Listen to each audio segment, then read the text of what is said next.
and welcome to the Amateur Cook. Today I'm going to be showing you how to turn your leftover white boiled rice to a yummy nutrient-packed egg fried rice. To achieve this, I'll be using the following ingredients: my leftover white boiled rice. I'm using basmati rice. Use any rice of your choice. Eggs, chopped cabbage, carrots, green bell peppers, red bell peppers, green beans, onions, cauliflower. And then for flavor, I crushed garlic, ginger with scotch bonnet. And then for taste and color, soy sauce and nut cubes. Now we cook. Heat up your pan with oil in it.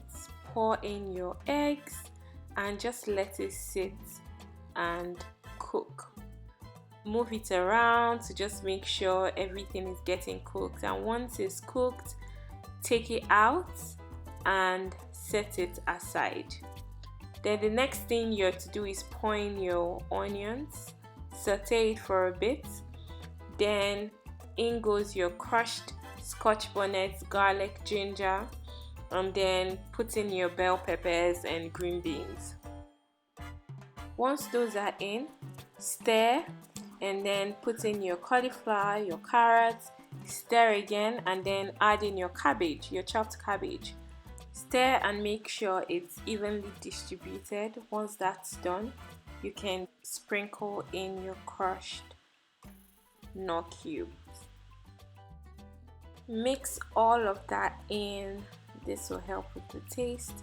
And then the egg you set aside previously, put it in.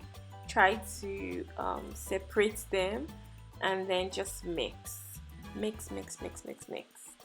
In goes your rice and then a little bit of your soy sauce, dark soy sauce.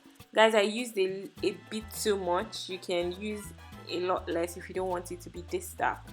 But yeah, that's it guys. Voila, your egg fried rice is ready. You can eat and enjoy with your family. Thank you so much for watching. I'll see you in my next video guys. Bye.